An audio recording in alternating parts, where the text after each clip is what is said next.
Salut Roulette, Papa DM, et cette semaine encore un épisode de Anecdote Rolliste et j'ai avec moi quelqu'un que je suis super content de vous présenter parce que, tu sais, quand je parle souvent de ma game là, qui a duré 87 sessions puis qu'on est allé d'un chalet, puis voyons, le RGS, le Red Gold Society, ben j'en ai un avec moi. Je vous présente tout le monde, Alex, a.k.a. Rovali. Rovali, salut man, Salut, salut! ça va? Oui, ça va très bien, ça va très bien. Cool. Pour les gens qui te connaissent pas, il y en a peut-être qui te connaissent, je sais pas, mais pour les gens qui te connaissent pas, dis-nous donc, c'est quoi un peu ton lien avec le jeu de rôle? C'est quoi ton rapport aux listes? À quoi t'as joué, là? Écoute, pour commencer, c'est quoi mon lien avec le jeu de rôle? Ben là, en partant, d'entrée de jeu, je suis un solide gamer. Fait que, je veux dire, sans avoir joué à des jeux de rôle, on finit par y toucher puis à comprendre un peu la mécanique avant même d'avoir commencé. Mais c'est toi, dans cette fameuse partie de 87 sessions, qui m'a initié à Donjon Dragon et qui a été le début de l'aventure Donjon Dragon et de tout ce qui était jeu de rôle sur table de manière Mhm, générale.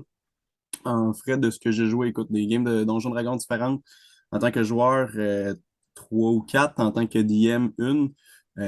Sinon, à part de ça, j'ai joué à quelques autres jeux expérimentaux avec toi ou des jeux autres, mais principalement, ça s'est tout passé avec toi, mais écoute, un petit peu de World of Darkness. euh, Sinon, mais pretty much, ça a été du Donjon Dragon Ouais, on a de toutes les essayé une coupe formes. de jeux en Oui, one-shot à l'occasion aussi, là, ouais. Puis ouais, tu ouais, dis que ouais. t'en as DMé une, mais je sais qu'à moi, t'en as DMé six. OK. Ben, OK, ouais, j'ai fait, mettons, je vais le dire comme ça, du remplacement de DM avec toi pendant un moment. Mais sinon, une game qu'on a faite peut-être une quinzaine de sessions, ça a été sur l'autre côté, que j'ai fait ça avec des amis du cégep là, pendant quelques temps. Ça a été une expérience agréable. C'était extrêmement éclaté. On était beaucoup dedans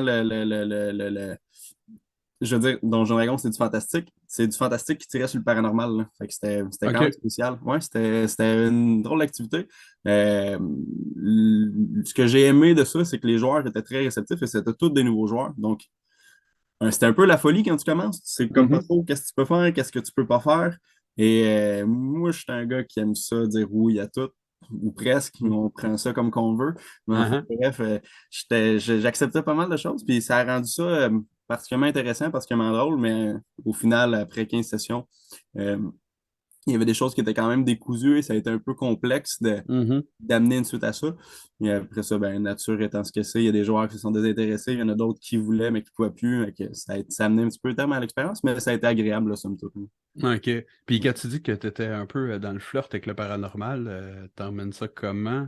Euh, Pas nécessairement paranormal, je me suis peut-être mal exprimé, mais mettons, il n'y avait plus je veux dire, les lois de la nature, ni les lois de la nature magique. Comme du jour au lendemain, ils pouvaient se ramasser à quelque part, puis en temps normal, si tu te fies aux règles strictes de Donjon Dragon 5e version, tu n'aurais pas vécu. Tu sais, par exemple, ils sont rentrés à un moment dans un tournoi, se sont fait aspirer par le sol et ont finalement descendu dans les enfers et ça s'est passé en dedans de 2 sessions. Ça a été extrêmement rapide dans quelque chose qui ne se passe pas pour finalement devenir ami avec un géant qui est une espèce de volcan sur pattes et vivre à l'intérieur de son corps. C'est pour ça que je te dis, on était comme beaucoup dans de l'éclaté. Là. C'était pas du. Uh-huh. En temps normal, tu serais attendu à ce qu'ils deviennent ennemis contre le géant, puis en fait, ils sont juste. Ils sont devenus amis, ils ont chillé, puis c'était un Ouais, peu. ben, c'est ça un peu la joie, ce que j'aime bien gros des nouveaux joueurs. C'est justement, ils testent le système. Moi, je les appelle souvent les pokers, là, parce qu'ils pokent, voir qu'est-ce qui va se passer si j'essaye de faire ça. Puis Ouais, quand tu rebondis là-dessus, des fois, ça peut donner des trucs assez cool, là. ouais, Fait que, non, c'est ça. Puis par accident, ils l'ont tué en arrachant son cœur, mais ça, c'était une autre histoire. Mais enfin, bref, ça c'est. rend curieux. Ouais, ben, tu sais, son cœur, c'était une fleur, puis il y en a un qui a voulu cueillir la fleur parce qu'il la trouvait belle. Fait que, c'est ça. En fait, c'était plus En tout cas, écoute, tu sais ce que c'est. Des drôles d'anecdotes et tout, là. Donc, Ouais, bon, on est là pour ça, des anecdotes. Fait ouais. que j'ai l'impression que c'est déjà commencé, mais la première question que j'ai pour toi, c'est as-tu des bonnes anecdotes? C'est quoi les bouts qui t'ont plus fait triper dans tes games? Ben écoute, celle-là, mettons, juste pour finaliser avec celle-là, c'en est une que j'ai trouvée particulièrement drôle, en fait. Puis ça, c'était les joueurs. Il y en a qui me demandaient s'ils voyaient des organes vitaux qui étaient à l'intérieur. Là, tu vois pas grand-chose, il y a seulement une fleur et elle te semble sentir particulièrement bon. Elle a l'odeur de la vie. Et quand il l'a arraché, ben, en fait, ça a coupé l'oxygène. Donc, de un, eux n'avaient plus d'air et le géant étouffait par en dedans. Donc, c'est le genre d'anecdote qui ont dû s'en sortir. Ils ont fini par. Qu'est-ce qu'ils ont fait? Ils ont replanté la fleur. Ils ont essayé de recoudre la fleur. Donc, ça a été un moment. Je te dirais, moi, j'ai aimé ça d'un point de vue. parce que c'était leur premier moment de stress où Ah ah. parce qu'on vient de se TPK par accident. Tu sais. Puis moi, Mhm. je trouvais ça drôle de voir. Puis de recoudre une fleur, je t'avoue que ça m'a quand même fait rire. Sinon, en tant que joueur, écoute, c'est tout le temps un peu compliqué de répondre pour c'est quoi le meilleur moment, parce que Donjon Dragon se joue quand même à plusieurs niveaux. Mhm. Je te dirais, en tant que joueur autour de la table, le meilleur moment, et probablement que tous les joueurs de Donjon Dragon vont avoir un petit peu la même expérience, c'est la première fois que tu es sur le point de mourir. Et nous, c'était dans un combat qui s'était très mal déroulé, entre autres pour moi, que je me suis fait casser la gueule avant d'avoir fait quoi que ce soit. Donc là, je suis autour de la table et je ne peux plus rien faire. Je suis assommé au sol. Et pendant ce temps-là, mes quatre collègues, camarades, compatriotes, victimes de Compagnon cette d'armes. industrie. Ouais, mais on était des victimes. Ils sont en train de se battre pour que finalement notre match nous sorte un D20, le premier D20 en combat qui était super important, qui a Mhm.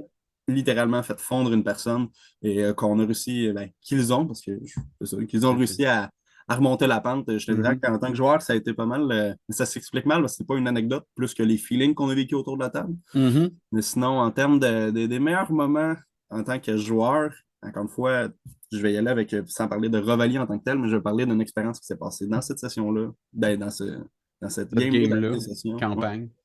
dans cette campagne-là, où ce que notre roublard Aspen, l'homme à toute épreuve, qui va esquiver 10 000 flèches s'il y en a qui viennent vers lui, qui va pouvoir rentrer des coups mortels pratiquement sur n'importe quoi, mais qui n'est pas capable de faire un backflip et qui se pète la gueule devant une gueule de voleurs. Parce que pour ceux qui connaissent un petit peu les règles, écoute, il ne pouvait pas vraiment avoir en bas de 15 dans ses stats. Il y Ben oui, avait, parce que je me rappelle qu'il était rendu assez haut dans un rogue que peu importe ce qui roulait, le minimum c'était 10. ouais, puis il y avait plus Puis, 5 en dex, fait que ouais, c'est ça. Mais, puis je permettais n'importe quel feat. Fait qu'il y avait Loki en plus qui permettait de rouler là, quand ça faisait son affaire. malheureusement pour lui, il y avait Lucky a 3 chances avec. Et il en avait déjà utilisé 2 pour un événement qui s'était passé plus tôt. Et là, quand il est rentré, il essaie de faire sa pirouette. Et là, il se rend compte que c'est un 1 naturel. Il dit oh merde, alors je vais prendre mon dernier Lucky. Et il a reroulé un 1 pour vraiment s'éclater. Le but de sa manœuvre était d'impressionner des gens. Et ma foi, ce fut un lamentable échec. Ouais, je m'en rappelle, c'était vraiment je vais dire, un petit peu une leçon d'humilité parce qu'il y avait un personnage toujours, tu sais, arrogant pour toutes ses affaires. Tu sais, il se la jouait vraiment le bum tough, là.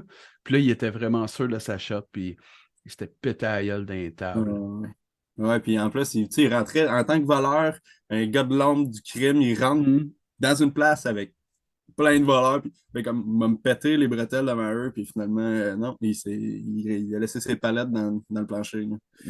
Ouais, ça avait été Ouais, drôle, ça, hein, ça, c'est un des solides moments. Mhm. Un des solides moments.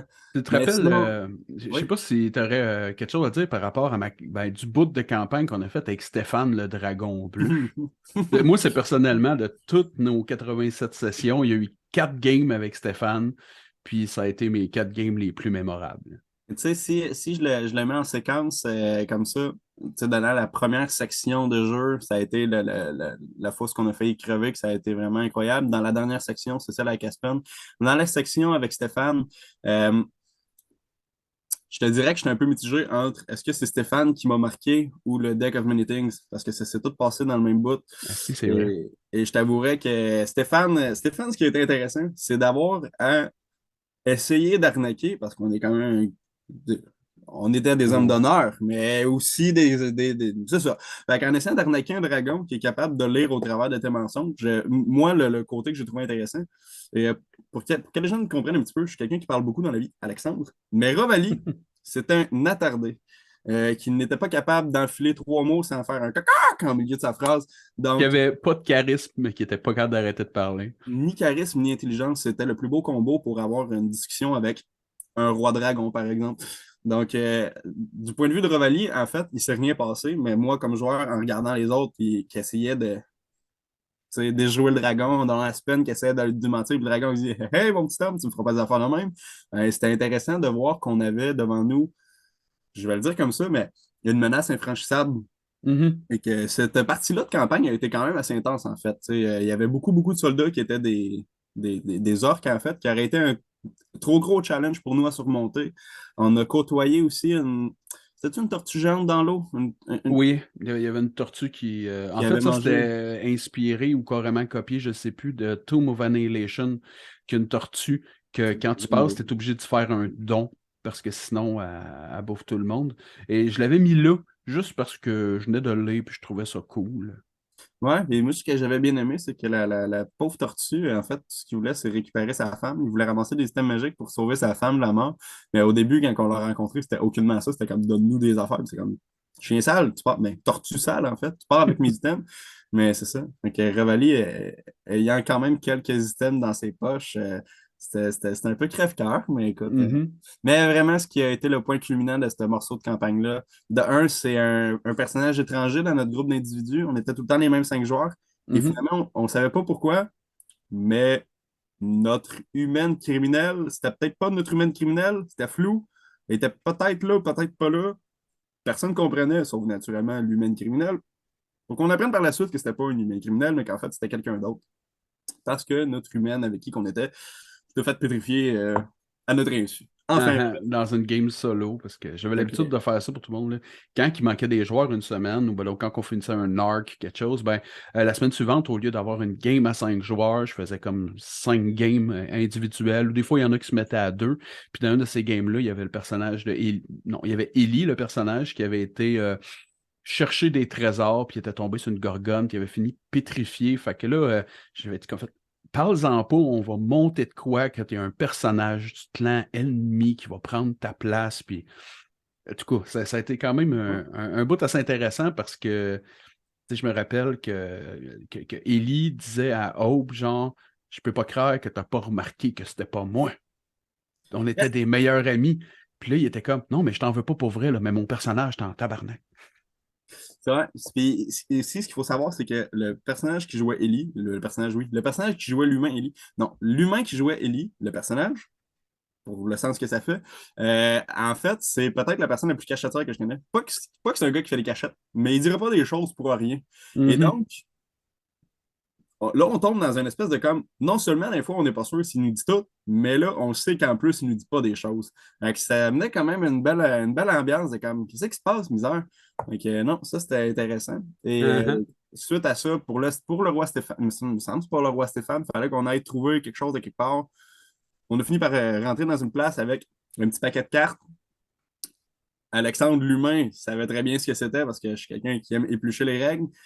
Revali est un oiseau qui avait aucune cervelle, se met à piger des cartes pour finalement me rendre compte que, en fait, j'ai fait apparaître un ami qui a été après ça la Oui, représentation, ouais, la représentation charismatique que Revali ne pouvait pas être. c'était quoi Donc, son nom? Cyril, Cyril. l'aracocrate français. Ouais, Ouais. notre bon vieux pas de Cyril, Lui aussi que. victime de tout plein de malheurs. Si vous l'avez traîné dans la boîte, ça. Là. Ouais, écoute, à la fin, il s'est ramassé avec plus de bec, une aile en moins, puis un bras, une jambe cassée, là, mais sinon, tout était Ouais, il bien. portait des bottes qu'il pouvait plus enlever. Puis, Et puis un casque aussi qu'il pouvait plus enlever qui se serrait sur sa tête tranquillement. Là. Oh, ouais, non, il ouais. a vraiment vécu. Il a vécu. C'était un martyr, mais écoute, il y a eu un hommage à lui dans un autre temps. Fait que c'est correct. Il y a eu ces bons moments. Ah, il reste quelques minutes, dis-moi donc. As-tu des bonnes idées de NPC, des personnages, peut-être justement par rapport à Rovali, quelque chose que tu avais bien aimé de sa personnalité, que tu aimais jouer? Le but étant de peut-être donner des idées aux autres, quelque chose que. Me rappeler un NPC que tu aurais bien aimé, que les autres pourraient réutiliser, ou peut-être moi, qui sait, que je l'aurais oublié. C'est la première chose qui me vient en tête, c'est pas un NPC. Ça a été un joueur invité qui l'a joué. Et ça a été le petit. Pas le petit gobelin misère, mais le Le petit. Kobold. Oui, Oui, ça c'était oui. Rack. Quand je parle Ouais. de Rack, c'était sa première game. Vas-y, je te Ouais. laisse aller. Rack, le petit kobold. En fait, ce qui se passe, c'est que nous, on est notre groupe de joueurs qu'on joue tout le temps ensemble. Et là, on a un nouveau qui s'amène autour de la table. Je crois même que c'était sa première fois qu'il jouait dans le C'était jeu sa Dragon. première game, puis juste spécifier qu'on avait, tu sais, des plus jeunes, c'était vous autres qui aviez début vingtaine, puis lui Même avait pas. 15 ans à ce Ouais, moment-là. ouais, c'est vrai. Ouais, il y a 15 ans, et alors, écoute, il arrive autour de la table et on n'était pas des joueurs particulièrement de roleplay. On essayait un petit peu, mais on n'était pas tant des joueurs de roleplay. Et il nous arrive avec une prestation à tout casser. Et là, puis tu sais, je ne veux pas enlever de crédit aux joueurs, mais c'était son kobold qui nous l'a fait vivre. Tu sais. Il arrive, puis Mhm. là, il a été soufflé, et à ce moment-là, tout ce qu'on sait, c'est qu'on a un kobold qui est comme pas apprécié des autres kobolds, qui a été pour un drôle de hasard et qui est venu demander de l'aide à des tueurs de kobolds. Tu sais. Fait que non, ça a été un peu un drôle de danse. Sinon, il faut quand même que je prenne le temps de parler de certains NPC que je ne pourrai jamais oublier. Une pirate auquel je ne peux pas nommer son nom parce que c'était aussi le nom de la mère d'un ami. Parce que Ah oui. notre DM Dave ici, il nous avait dit pendant un moment, pour le nom des NPC, écrivez des noms de personnes que vous connaissez. Comme ça, je vais sortir leur nom, ça va être On drôle. s'entend que moi, je m'attendais à des Gaston Lepage, puis Guy, puis Ouais, des tu sais, des Guinantels. C'est ça, je m'attendais à ça. Fait que finalement, moi, j'ai choisi le nom de la mère d'un des joueurs avec nous. Je trouvais ça bien drôle. Fait qu'on avait. Je vais juste nous nommer le prénom parce que c'est pas problématique, mais on a eu Capitaine Chantal avec nous. Et ça m'avait bien fait rire. D'autant plus que la Chantal dans la vraie vie était très douce et que la capitaine n'était pas exactement sympathique. Donc, Ça m'aidait pas à savoir comment l'acter, ça, là. Moi, je la c'était connaissais parfait. pas, Chantal. C'était parfait. Écoute, non, ça. Fait que c'est mention spéciale à Chantal. Sinon, le vendeur de tapis, je peux Si pas. j'espérais que tu m'en parles. Ben, c'est sûr, je sais que tous les gens en parlent. Je l'aime même pas tant, mais c'est parce que c'est là. Mais non. Pour vrai, le vendeur de tapis qui est tout le temps là, peu importe ce qu'on va, c'est comme Quand... c'est comme l'infirmière dans Pokémon. Peu importe la ville, c'est tout le temps même. Elle est tout le Ouais. temps là, puis elle dit tout le temps la même phrase. Sauf que là, c'est un monsieur qui crie des tapis! Voulez-vous acheter des tapis? Donc, Mhm. Puis écoute, vous avez fini par en acheter un, d'ailleurs. probablement. Ah, je me souviens parce que ça, c'est mon vendeur de tapis. Aussitôt que je parle d'un marché puis que je décris le marché, je mets mon vendeur de tapis dans le tas. C'est mon propre petit running gag. Puis je me le run souvent tout seul. Puis je me rappelle une fois, quelqu'un a acheté un tapis. Puis j'étais comme, enfin, il a vendu un tapis. J'étais vraiment content. Ouais.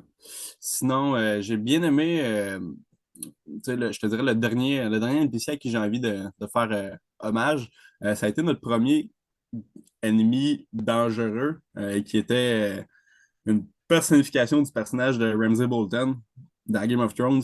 Et en fait, pour reparler tantôt des bons moments qu'on a vécu, pas en tant que personnage, mais en tant que joueur autour de la table, quand il nous a présenté Dave, parce qu'il y avait un écran où ce qu'on voyait les Mhm. gens, fait que, par exemple, il y avait un gentil tavernier qui ressemblait à Sam Gamgee de Seigneur des Anneaux. Donc là, on est comme ah, il est fin. Et là, il se fait brutaliser par, là, il montre la photo de Ramsay Bolton, qui, pour ceux qui connaissent Game of Thrones, est un chic type, une C'était personne à l'époque où religieuse. il n'avait pas encore rencontré ses chiens, là. Il était méchant à l'écran encore, là. Ouais, il était méchant, méchant, il était méchant de A à Z.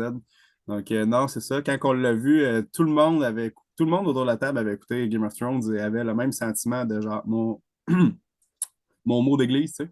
Fait que, c'est ça. Puis, ce moment-là, ce que Ramsey nous a fait vivre comme personne autour de la table, c'est directement porté dans nos personnages. Fait qu'on s'est battu avec lui et il a fallu qu'on le tue à plusieurs reprises.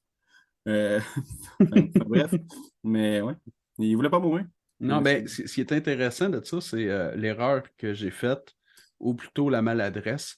C'est que je voulais mettre un méchant, c'était pas le gros méchant, mais je voulais mettre un petit méchant que vous étiez pas encore à son niveau, mais que vous étiez pour l'haïr en masse. Fait que c'est pour ça que j'avais sorti Ramsey.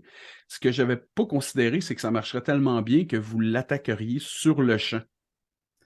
Je crois que c'est un peu aussi le moment qui a forgé l'identité du RGS, parce qu'on aurait pu avoir la stratégie d'être patient et de ne pas sauter les deux, tu sais, au complet dans le danger. Mais en Mhm. fait, force est d'admettre qu'on n'était pas très bon pour survivre et ne pas. Vous Ouais. étiez très impulsif. Ben écoute, puis j'ai un hommage à Revali et Aspen là, pour essayer de. Revali, jeune oiseau de niveau 5 qui part en volant après un dragon. Là. C'était quand même dans les bons coups. C'est ça. Il y a eu deux altercations avec un dragon. Il y a eu celle-là, où je me suis fait brutaliser. Puis la Mhm. deuxième, c'est le dragon qui s'est fait brutaliser, mais le monk est un petit peu trop pété pour ce genre de choses-là. Mais enfin, bref. Ah oui, ok, je me rappelle. Ah, ouais. All Mais right. Hey, je te remercie bien, Gourde, de t'être prêté au jeu. Ouais, on va s'arrêter là. Ça doit faire gars, proche de 20 minutes. Là. Je sais c'est plus, j'ai correct, c'est perdu le correct. compte. Mais super content de t'avoir jasé encore une fois. On va se revoir dans pas long. Puis pour toutes les autres, ben, c'était Rovalie. Vous avez son message, son visage maintenant quand que je vais en parler. Puis ben, on se rejase bientôt, gang. Au revoir. Bye bye!